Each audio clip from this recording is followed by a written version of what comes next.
Hello student, this is my third lecture on law of evidence, and in this lecture I am going to discuss relevancy and admissibility of the fact.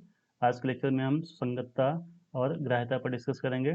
सुसंगतता क्या होती है, what is relevancy and what is admissibility and what is the relation between these two and what is the difference between relevancy and admissibility.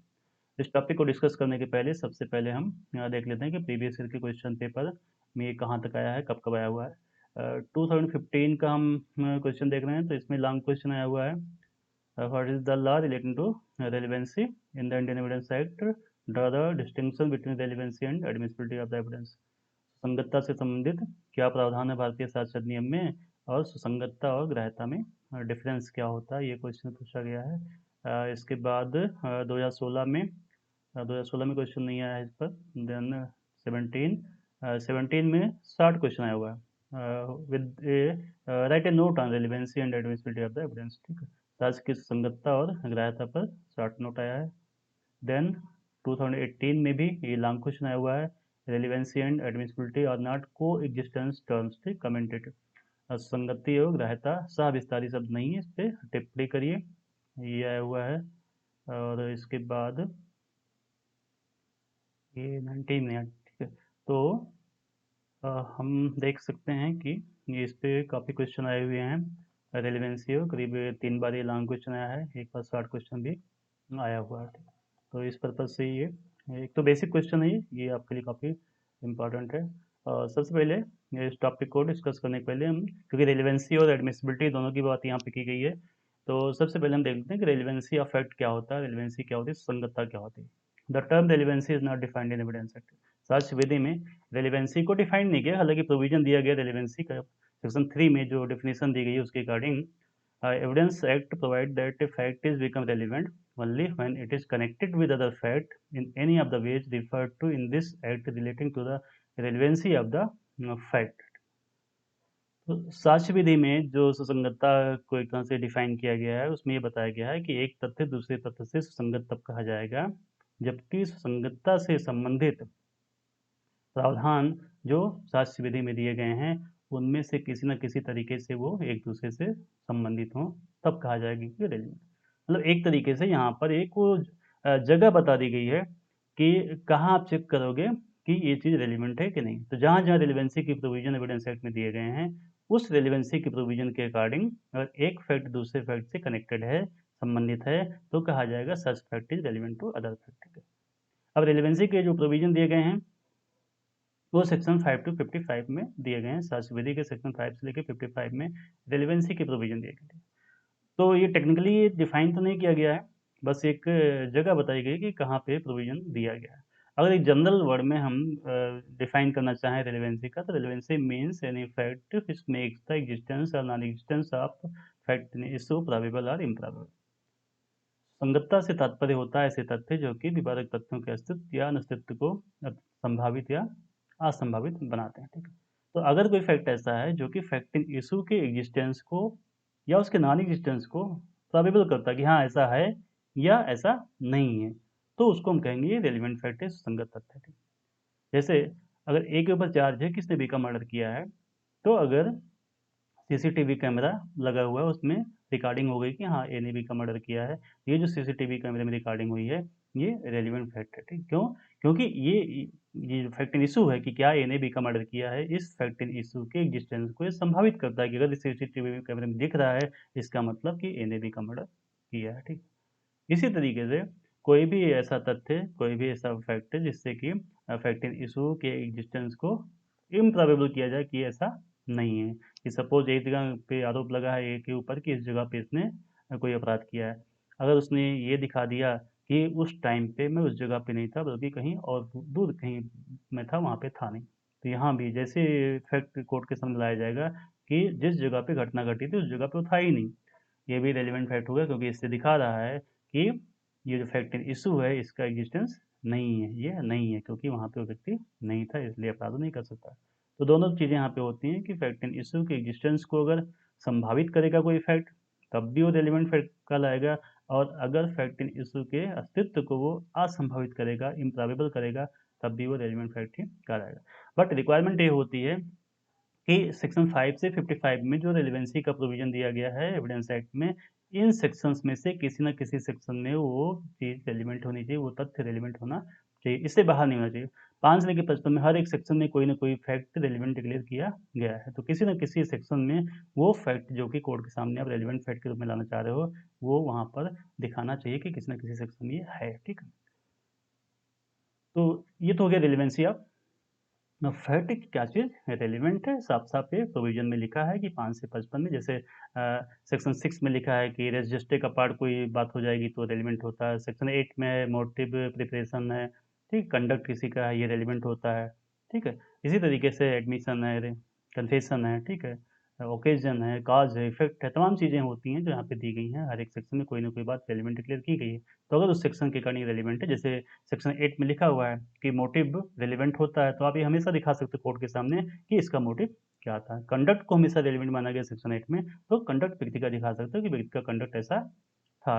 Identity of the person ये section 9 में relevant होता है कि किसी की पहचान साबित करने के लिए जो तथ्य आप लाते हो वो भी रेलिवेंट होता है, तो इसको भी आप सुसंगत दिखा सकते हो। तो किसी न किसी सेक्शन में ये सुसंगत होना चाहिए, हर एक सेक्शन में किसी न किसी फैक्ट को सुसंगत बताया गया है। Now admissibility of the fact, साक्ष्य की ग्राह्यता क्या होती है, तो admissibility of the fact is defined under section 136 of the evidence act. Evidence act में इसके बारे में बात की गई है कि कौन व्यक्ति, whether a fact is admissible or not and who is authority to decide its admissibility, कोई तथ्य एडमिसिबल है या नहीं, या कौन डिसाइड करेगा। एडमिसिबिलिटी मतलब होता है एडमिशन ऑफ द फैक्ट, ठीक है, कोई तथ्य को स्वीकार किया, ठीक है। तो कोई तथ्य को स्वीकार किया जाएगा कि नहीं, whether a certain fact should be admitted or rejected, it is admissibility. कोई तथ्य स्वीकार किया जाना चाहिए या अस्वीकार किया जाना चाहिए, इसी को हम कहते हैं ग्राह्यता, ठीक है। Whether certain fact should be admitted और रिजेक्टेड, बट कौन डिसाइड करेगा, हु विल टेक डिसीजन, कौन डिसाइड करेगा कि हाँ ये फैक्ट एडमिसिबल है कि नहीं, मतलब इसको हम कोर्ट में साक्ष्य के रूप में इसको स्वीकार करेंगे कि नहीं करेंगे, कौन करेगा। 136 में उसके बारे में प्रोविजन दिया गया है। According to section 136, court has authority to decide whether the fact is admissible or not। Section 136 के अकॉर्डिंग ये कोर्ट ही डिसाइड करेगी, न्यायालय तय करेगा कि कोई भी फैक्ट ये एडमिसिबल है या नहीं, मतलब उस तथ्य को, उस साक्ष्य को कोर्ट स्वीकार करेगी कि नहीं स्वीकार करेगी, ठीक है। तो thus it is clear that it is not necessary that all relevant facts are now evidence may be confined to relevant fact and the judge is empowered to ask in what manner the evidence tendered is relevant, ठीक है। ये जज के ऊपर छोड़ दिया गया है कि वो पूछ सकता है कि कोई भी तथ्य जो आप कोर्ट के सामने लाना चाह रहे हो साक्ष्य के रूप में, ये किस तरीके से रेलिवेंट होगा, ठीक। 136 में क्लियरली लिखा हुआ है, when either party propose to give evidence of any fact, the judge may ask the party proposing to give the evidence in what manner the alleged fact, if proved, would be relevant, and the judge shall admit the evidence if he thinks that the fact, if proved, would be relevant and not otherwise। 136 में clearly लिखा हुआ है कि अगर कोई भी party, कोई पक्षकार कोई भी एविडेंस कोर्ट के सामने दे रहा है, तो जज उससे क्वेश्चन आस्क कर सकता है, क्वेश्चन पूछ सकता है कि किस तरीके से ये साक्ष्य सुसंगत होगा, जो भी आप साक्ष्य देना चाह रहे हो ये किस तरीके से रेलिवेंट होने जा रहा है। तो वहां पर आपको बताना पड़ेगा कोर्ट के सामने, साबित करना पड़ेगा कि हाँ इस तरीके से ये चीज रेलिवेंट, किस तरीके से, क्योंकि 5 से 55 में रेलिवेंसी के प्रोविजन दिए गए हैं, तो आपको बताना पड़ेगा कोर्ट को कि हाँ इन तरीकों में से, इन सेक्शन में ये चीज रेलिवेंट हो रही थी। अगर आप साबित कर देते हैं कि हाँ रेलिवेंट है तो कोर्ट उसको एडमिट करेगी, ठीक है। लेकिन अगर वो रेलिवेंट नहीं है तो कोर्ट उसको एडमिट नहीं करेगी। ये कोर्ट को एक तरह से डिस्क्रिप्शन दिया गया है कि वो साक्ष्य देने वाले पक्षकार से पूछ सकती है कोर्ट कि ये जो तथ्य आप कोर्ट के सामने ला रहे हो ये साबित अगर हो जाएगा किस तरीके से सुसंगत होने जा रहा है। अगर उसको लगता है कि हाँ ये साबित होने पे सुसंगत है तो वो उसको एडमिट करेगा, अदरवाइज वो एडमिट नहीं करेगा, ठीक। तो इससे बिल्कुल क्लियर है कि कोर्ट को ही अथॉरिटी दी गई है कि वो डिसाइड करे कि किसी भी साक्ष्य को, किसी भी फैक्ट को वो एडमिट करेगा या एडमिट नहीं करेगा। नाउ 136 में जो अगला प्रोविजन दिया गया है, एक सेकंड पैरा इसको जो कहता है that if the fact to be if the fact proposed to be proved is one of which evidence is admissible only upon proof of some other fact, such last mentioned fact must be proved before evidence is given of the fact first mentioned। unless the party undertakes to give proof of such fact and court is satisfied written such undertaking। तो 136 में second para ये कहता है कि अगर कोई भी party कोई साक्ष्य दे रही है, ठीक है, और जिस फैक्ट को दिया जा रहा है, जिस साक्ष्य को कोर्ट के सामने दिया जा रहा है, वो ऐसा है कि उसको एडमिट तभी किया जाएगा जबकि किसी और फैक्ट को साबित कर दिया। मतलब एक एक फैक्ट आप ऐसा है जो कि उसको आप साबित करना चाह रहे हो, वो फैक्ट ऐसा है कि उसको साबित हम तभी करेंगे, उसको हम प्रूव तभी करेंगे जबकि उसके पहले कोई दूसरा फैक्ट साबित, मतलब कंडीशनल है कि एक फैक्ट का आप साक्ष्य तब तक नहीं दे सकते हैं जब तक कोई और फैक्ट साबित ना करिए। तो इस सेक्शन के अकॉर्डिंग जब तक आप वो दूसरा वाला साक्ष्य साबित नहीं करोगे, दूसरा फैक्ट आप साबित नहीं करोगे, तब तक इस फैक्ट का साक्ष्य आप नहीं दे सकते। मतलब एक कंडीशनल डिपेंडेंट होता है कि एक साक्ष्य जो होता है वो उसकी रेलिवेंसी डिपेंड करती है दूसरे साक्ष्य की रेलिवेंसी पर, ठीक, उसके अस्तित्व पर डिपेंड करती है, ठीक है। ये कभी कभी होता है कि एक तथ्य आप साबित करना चाह रहे हो, उसको साबित करने के पहले आपको दूसरे तथ्य को साबित करना पड़ेगा। जब दूसरा तथ्य आप साबित कर ले जाओगे तब आप इस तथ्य का साक्ष्य दे सकते हो। तो यहाँ पर कहा गया है कि ये कोर्ट के ऊपर है, ये कोर्ट के ऊपर है, ठीक है, कि कोर्ट या तो कह सकती है कि नहीं ये तथ्य पहले साबित कर लो तब आप पहला वाला सच दे सकते हो, ठीक है, या वो अगर पार्टीज हैं वो एक अंडरटेकिंग दे देते हैं कि नहीं आप इसको आप अभी एडमिट कर लो, हम दूसरा भी साबित कर देंगे, तो कोर्ट उसको भी परमिट कर सकती है। बस सामान्य नियम क्या है कि उस तथ्य को जो कि डिपेंड करता है इस तथ्य के अस्तित्व पे उसको आप पहले साबित करो, फिर आप इसको साबित करो। इसको एग्जाम्पल इसमें जैसे मैं आपको बताऊँ, it is supposed to prove by a copy the content of a document said to be lost. The fact the original is lost must be proved by the person producing the such fact, ठीक है। अगर किसी copy की या photo copy कोई original paper है, वो आप ओरिजिनल कोर्ट के सामने ना दे करके आप उसकी फोटो कॉपी दे रहे हो कोर्ट के सामने, और कोर्ट को आप ये बता रहे हो कि जो ओरिजिनल है वो गायब हो गई, इसलिए मैं सेकेंडरी दे रहा हूँ। अब सेक्शन 65 में तो लिखा हुआ है एविडेंस एक्ट में कि आप सेकेंडरी कॉपी दे सकते हो कि ओरिजिनल गायब हो गई, लेकिन यहाँ पे कंडीशन क्या है कि अगर आप फोटो कॉपी दे रहे हो तो पहले आपको उन सर्कमस्टांसेस को साबित करना पड़ेगा जिसकी वजह से आप फोटो कॉपी देने के लिए योग्य हो गए। मतलब आपको ये सबूत देना पड़ेगा कि आपकी कॉपी गायब हो चुकी है ओरिजिनल से। तो पहले आप इस सबूत को कोर्ट के सामने लाओ कि आपकी कॉपी ओरिजिनल गायब हो चुकी है, तब आपकी सेकेंडरी एविडेंस को लिया जाएगा। इसी तरीके से सपोज करिए कोई एक डाइंग डिक्लेरेशन कोर्ट के सामने ला रहा है, एक मृत्युकालिक कथन को साक्ष्य के रूप में कोई कोर्ट के सामने साबित करना चाह रहा है, ठीक। अब यहाँ पर before proving the dying declaration it must be proved that the person making statement is dead, ठीक है। इसके पहले कि आप किसी व्यक्ति का मृत्युकालिक कथन कोर्ट के सामने लाओ, आपको ये साबित करना पड़ेगा कि वो व्यक्ति मर चुका है, क्योंकि जब मर जाएगा व्यक्ति तभी डाइंग डिक्लेरेशन माना जाएगा। तो अगर कोई साक्ष्य देना चाह रहा है कोर्ट के सामने कि ये मृत्युकालिक कथन है, किसी व्यक्ति ने मरने के पहले किया हुआ है, तो ये वाला डाइंग डिक्लेरेशन तब तक कोर्ट एडमिट नहीं करेगी जब तक आप ये एविडेंस ना दे दो कि वो व्यक्ति जिसका स्टेटमेंट आप दिखा रहे हो वो अब मर चुका है। तो पहले आप ये दिखाओ कि वो व्यक्ति मर चुका है, उसके बाद आप ये साक्ष्य दे सकते हो कि हाँ ये डाइंग डिक्लेरेशन उसने किया हुआ था, ठीक है। इसी तरीके से थर्ड पैरा भी इसमें एक है 136 में, इसमें कहा गया है if the relevancy of one एलिज्ड fact depends upon another एलिज्ड fact being first proved, the judge may in his discretion either permit evidence of the first fact to be given before the second fact is proved or require evidence to be given of the second fact before evidence is given of the first fact। Third para ये कहता है कि अगर एक तथ्य की सुसंगतता depend करती है दूसरे तथ्य की सुसंगतता पर, ठीक है। एक तथ्य की सुसंगतता दूसरे तथ्य की, मतलब एक तथ्य तब सुसंगत होता है जबकि दूसरा सुसंगत हो जाता है। तो एक तथ्य की सुसंगतता दूसरे तथ्य की सुसंगतता पर अगर निर्भर करती है तो वहां पर कोर्ट कह सकती है अपने डिस्कशन के अकॉर्डिंग कि या तो आप पहले वाला तथ्य साबित करो फिर दूसरा साबित करो, या वो कह सकती है ठीक है आप दूसरा पहले साबित कर दो पहला वाला बाद में करो।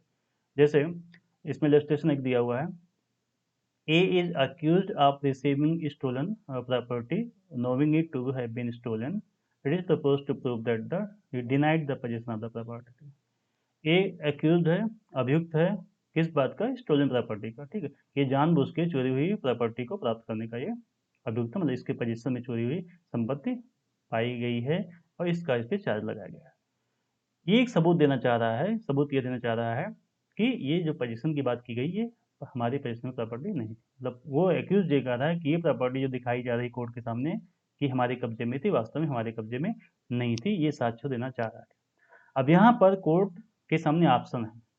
कोर्ट है तो ये कह सकती है कि ठीक है, आप पहले ये साबित कर लो कि ये प्रॉपर्टी आपके कब्जे में नहीं थी। उसके बाद फिर आपको साबित करना पड़ेगा कि ये चोरी का, क्योंकि चोरी की प्रॉपर्टी पहले आप साबित करोगे तभी वो कब्जा भी होगा। अगर कोई चीज़ प्रॉपर्टी चोरी हुई नहीं है, वो आप किसी के कब्जे में दिखा रहे हो, तो कोई रिलेवेंसी उसकी नहीं होगी, ठीक। तो अगर आप किसी को दिखा रहे हो कि स्टोलन प्रॉपर्टी इसके पोजीशन में है, तो ये सुसंगत तभी होगा जबकि आप ये साबित कर दोगे कि वो प्रॉपर्टी चोरी की है। तो यहाँ पे जज के पास ऑप्शन है, या तो एक जज ये कह सकता है कि पहले आप ये साबित करो कि जो प्रॉपर्टी आप दिखा रहे हो ये स्टोलन प्रॉपर्टी है, फिर उसके बाद ये साबित किया जाए कि ये इसके कब्जे में नहीं थी, ठीक है। या पहले ये साबित करने की परमिशन दे सकता है कोर्ट कि वो व्यक्ति दिखा सकता है कि मेरे कब्जे में नहीं थी, फिर उसके बाद दिखाया जाए ये चोरी की प्रॉपर्टी थी या नहीं। तो यहाँ पे दोनों चीज़ रेलिवेंट थी, लेकिन दोनों की रेलिवेंसी एक दूसरे पे डिपेंड करेगी कि चोरी का माल होगा तभी चुराई हुई संपत्ति को कोई रिसीव कर रहा है, और चोरी का माल नहीं है, चुराई हुई संपत्ति को रिसीव भी नहीं करेगा, ठीक। इसलिए दोनों एक दूसरे क्योंकि रेलिवेंट होते हैं, इसलिए यहाँ पे कोर्ट का डिस्क्रिप्शन होता है कि पहले कोई भी फैक्ट साबित करने के लिए बात करना है। आमतौर पे क्या होगा, जनरल रूल क्या है कि पहले आपको दिखाना पड़ेगा, साबित करना पड़ेगा कि चोरी की प्रॉपर्टी है, उसके बाद बात आएगी ये साबित करने की कि क्या उसके कब्जे में था या नहीं। बट कोर्ट का डिसीजन यहाँ भी है, दोनों में से कोई भी प्रॉपर्टी पहले साबित करने की बात हो कर सकता है।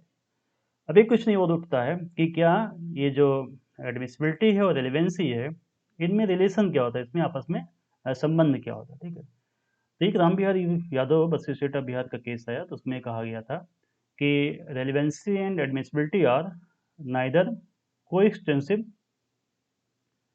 ना तो ये को एक्सटेंसिव है, सहविस्तारी हैं, नाइदर सिनोनिमस। न्यायालय ने कहा कि संगतता और ग्राह्यता ना तो सहविस्तारी हैं और ना तो समानार्थी हैं।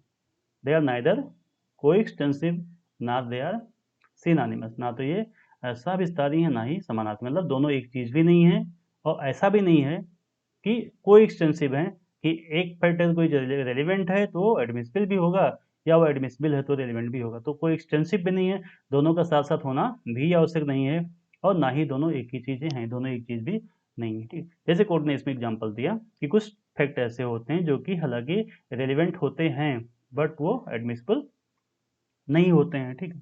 जबकि बहुत सारे फैक्ट ऐसे होते हैं कि एडमिट किए जाते हैं बट वो रेलिवेंट नहीं हुआ, ठीक। तो तमाम फैक्ट हैं इसके रिलेटेड, जैसे एक हस्बैंड ने मर्डर करने के बाद में अगर वाइफ को आके बताता है कि मैं एक व्यक्ति का मर्डर करके आया हूँ, ठीक। अब ये जो हस्बैंड अपनी वाइफ को बता रहा है कि मैं एक व्यक्ति का मर्डर करके आया हूँ, ये रेलिवेंट फैक्ट है, ये सुसंगत है, क्योंकि इससे साबित हो रहा है कि हस्बैंड ने वास्तव में किसी का मर्डर किया है। बट कोर्ट इसको एडमिट नहीं करेगी, कोर्ट उसको ग्राह्य नहीं करेगी। क्यों? क्योंकि सेक्शन 122 में मना किया गया, सेक्शन 122 एविडेंस एक्ट में मना किया गया है कि हस्बैंड और वाइफ के बीच में मैरिज के टाइम में जो भी कम्युनिकेशन होता है कॉन्फिडेंशियल, उसको डिस्क्लोज नहीं किया जा सकता, उसको साक्ष्य में नहीं दिया जा सकता है। तो यहाँ पर भले ही रेलिवेंट है फैक्ट कि हस्बैंड खुद बता रहा है अपनी वाइफ को कि मैं मर्डर करके आया हूँ, बट ये कोर्ट में एडमिट नहीं किया जाएगा क्योंकि सेक्शन 122 मना करता है। इसी तरीके से एडवोकेट और क्लाइंट के बीच में कम्युनिकेशन होता है, क्लाइंट अपने एडवोकेट को बताता है कि मैं ये अपराध करके आया हूँ।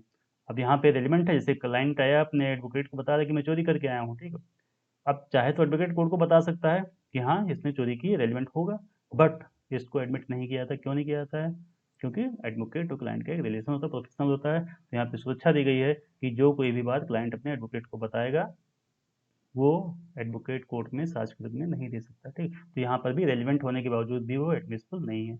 इसी तरीके से बहुत सारे फैक्ट एडमिसिबल होते हैं, एडमिट किए जाते हैं, हालांकि वो रेलिवेंट नहीं होते हैं। जैसे during examination of the witnesses, जो अपोजिट पार्टी होती है वो दूसरी पार्टी की गवाह से अक्सर पूछती है कि आप कहाँ रहते हो, क्या नाम है, तुम कौन सी नौकरी करते हो, पहले कहाँ गए थे, ये सब चीज़ें इसलिए पूछता है वो वकील, जिससे ये दिखाया जा सके कि व्यक्ति सही बोल रहा है कि झूठ बोलेगा, ठीक। तो इस क्वेश्चन का कि आप कहाँ रहते हो, क्या करते हो, ठीक, कौन नौकरी करते हो, ठीक, पहले कभी किसी अपराध में तुम फंसे थे कि नहीं, इस सब का इससे कोई मतलब नहीं होता है कि जिस फैक्ट को साक्ष्य में देने जा रहा है, जिस बात की सबूत वो देने जा रहा है, वो सही होगा कि नहीं, वो क्या है, ठीक है। तो उसका नाम क्या है, कहाँ रहता है, उसका पर्सनल कैरेक्टर क्या है, ठीक है, वो पहले पहले कभी किसी अपराधी में दोषी रहा है कि नहीं, इसका इससे कोई मतलब नहीं। जो इस बात का सबूत, मान लो ए ने बी का मर्डर किया है, ये एक फैक्टिंग इशू है कि क्या ए ने बी का मर्डर किया है।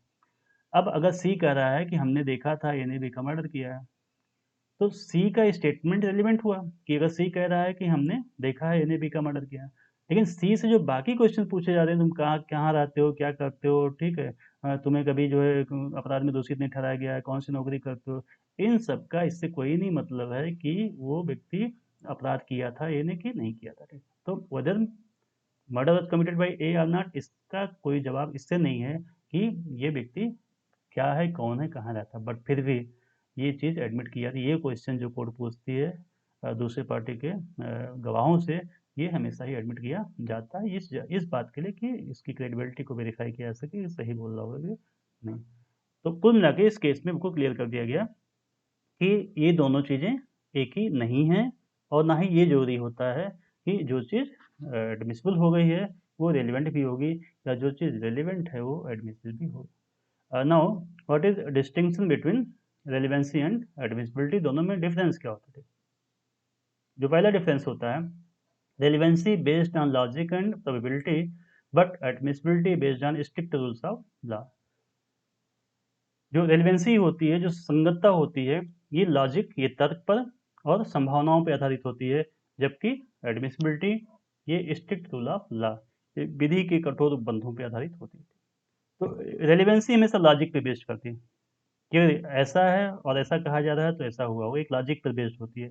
जबकि जो रेलिवेंसी के अलावा एडमिसिबिलिटी के जो प्रोविजन होते हैं, ये स्ट्रिक्ट रूल ऑफ लॉ पे डिपेंड करते हैं, विधि के कठोर नियमों पे, साफ साफ लिखा है। जैसे साफ साफ लिखा है लॉ में कि अगर हस्बैंड ने वाइफ को कोई बात कॉन्फिडेंशियल बताई है तो वाइफ नहीं बता सकती है, तो लॉ में लिखा है साफ साफ नहीं बता सकती तो नहीं बता सकती, ठीक है। तो इसलिए एडमिसिबिलिटी की बात है कि ये कठोर विधि के नियमों पर आधारित होती है, इसका लॉजिक से कोई जरूरी मतलब नहीं होता, ठीक है। देन सेकंड डिफरेंस होता है, rules of relevancy are provided under section 5 to 55 of evidence act, and rules of admissibility are provided after section 57, under section 57 and onward, ठीक। मतलब जो साक्षता सॉरी जो रेलिवेंसी के रूल हैं, जो सुसंगतता के नियम दिए गए हैं, 5 से 55 में इसके लिए प्रोविजन दिया गया है, जबकि जो एडमिसिबिलिटी का रूल है ये 56 के बाद आता है, 57 57 से लेके आगे का जो प्रोविजन है वो एडमिसिबिलिटी की बात करता है, ठीक है। तो ये दोनों तो हो गए कौन सेक्शन की कहाँ तक इसका स्कोप होता है। 56 के बाद जो सेक्शन होते हैं, 56 ऑनवर्ड, वो सारे एडमिसिबिलिटी की बात करते हैं। देन थर्ड डिफरेंस है, rules of relevancy declares whether what is relevancy of the fact, ठीक, and it declares whether certain type of fact is relevant and whether it should be declared relevant or not. But admissibility में क्या होता है, admissibility declares whether certain facts should be admitted or rejected, ठीक है। तो जो ये third difference इसमें दिख रहा है कि रेलिवेंसी क्या होती है, रेलिवेंसी ये दिखाती है कि कौन से तथ्य संगत होते हैं, ठीक, इनको हम संगत माने कि ना माने, जबकि जो ग्राह्यता का रूल होता है, एडमिसिबिलिटी का होता है, वो ये डिक्लेयर करता है कि क्या कोई फैक्ट को हम एडमिट करें या एडमिट ना करें, उसको सच में ग्रहण करें या ग्रहण ना करें। देन फोर्थ रूल है, रेलिवेंसी मीन्स व्हिच फैक्ट में be proved before the court, ठीक। सुसंगतता से तात्पर्य होता है कि कौन सा तथ्य न्यायालय के सामने साबित किया जाए, ठीक, कौन सा तथ्य न्यायालय के सामने साबित किया जाए। बट एडमिसिबिलिटी क्या होता है, admissibility is means and modes of proving relevant, जबकि ग्राह्यता सुसंगत तथ्यों के साबित करने का ये मोड्स तरीका होता है और इसका माध्यम होता है, ठीक है। एडमिसिबिलिटी जो होता है मीन्स होता है, माध्यम होता है, हम इसको कैसे साबित करेंगे, क्योंकि एडमिसिबिलिटी रूल लिखा होता है, अगर ये फैक्ट है तो अब कौन देगा, कैसे देगा, कब देगा, इसका साक्ष्य देगा, ये सब एडमिसिबिलिटी के रूल में दिए गए होते हैं, ठीक है। देन पांचवा जो डिफरेंस है, facts which are relevant are not necessarily admissible, ऐसे तथ्य जो कि संगत होते हैं वो आवश्यक रूप से ग्राह्य नहीं होते हैं, but facts which are admissible are generally relevant, लेकिन ऐसे तथ्य जो कि ग्राह्य होते हैं वो साधारणतया सामान्यतया वो संगत भी। तो कुल मिलाकर के हमने जो रेलिवेंसी और एडमिसिबिलिटी का प्रोविजन देखा, प्रोविजन के अकॉर्डिंग रेलिवेंसी का प्रोविजन जो 5 से 55 में दिया गया है, और एडमिसिबिलिटी का प्रोविजन 55 के बाद 56 से उसके आगे दिया हुआ है, ठीक है। दोनों के संबंध की जहाँ तक बात है, जो रेलिवेंसी है वो इक्वलिटी डिक्लेयर करती है रेलिवेंसी का रूल कि कौन से फैक्ट रेलिवेंट है, जबकि एडमिसिबिलिटी डिक्लेयर करती है कि किसी फैक्ट को न्यायालय के सामने एडमिट किया जाए या उसको एडमिट किया जाए, स्वीकार करें या ना करें। दोनों की रिलेशन की जो बात की गई है, दोनों में संबंध क्या है, तो दोनों एक दूसरे के समानार्थी नहीं है, सिनोनिमस नहीं है, और ना ही दोनों को एक्सटेंसिव है, सहविस्तारी हैं। दोनों का विस्तार भी साथ साथ नहीं है। जरूरी नहीं होता है कि जो तथ्य सुसंगत हैं वो एडमिसिबल भी हों, या ऐसे तथ्य जो कि एडमिसिबल हो गए हैं वो सुसंगत भी हों, ये जरूरी नहीं होता है। Both are neither coextensive nor synonymous. ये लेक्चर हमारा ये टॉपिक आज कंप्लीट होता है।